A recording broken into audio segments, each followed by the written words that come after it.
দিদিমা, আজকে আমার জন্য তুমি কি রান্না করছো? বলো বলো, তাড়াতাড়ি বলো। আজকে বানাচ্ছি সুজির উত্তাপাম। প্রথমে গাজর, বিনস, কাঁচা লঙ্কা, পেঁয়াজ ছোটো ছোটো টুকরো করে তার মধ্যে পরিমাণ মতো সুজি, আমরা 1 প্যাকেটই করেছিলাম 4 জনের জন্য। তারপরে দিলাম আমরা পরিমাণ মতো টক দই, আমুলের 100 গ্রাম দই, তারপরে সামান্য মতো একটু জল দিয়ে দিলাম।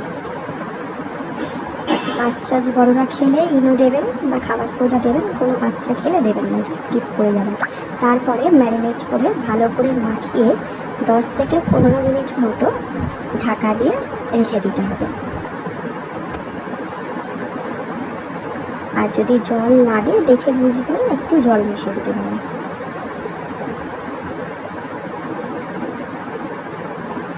10-15 মিনিট ঢেকে আমরা রেখে দিলাম।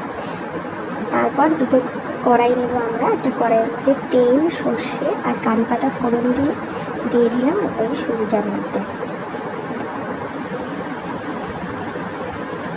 দিয়ে ঢাকা দিয়ে রেখে দিলাম 10 থেকে 15 মিনিট।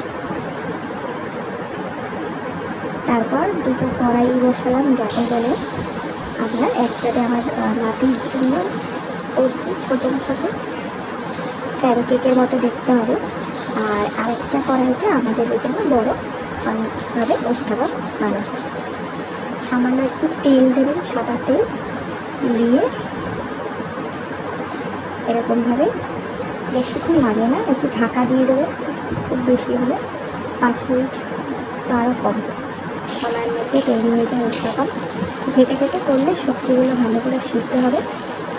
ব্যাস রেডি আমাদের উত্তাপা। যদি বাচ্চাদের দেন টক দই দিয়ে দেবেন, আর বড়রা খেলে সাথে হচ্ছে আপনি ধনেপাতার চাটনি বা টমেটো সস। কমেন্ট করে জানাবেন, ঘরে বানিয়ে খাবেন, কেমন হয়েছে জানাবেন।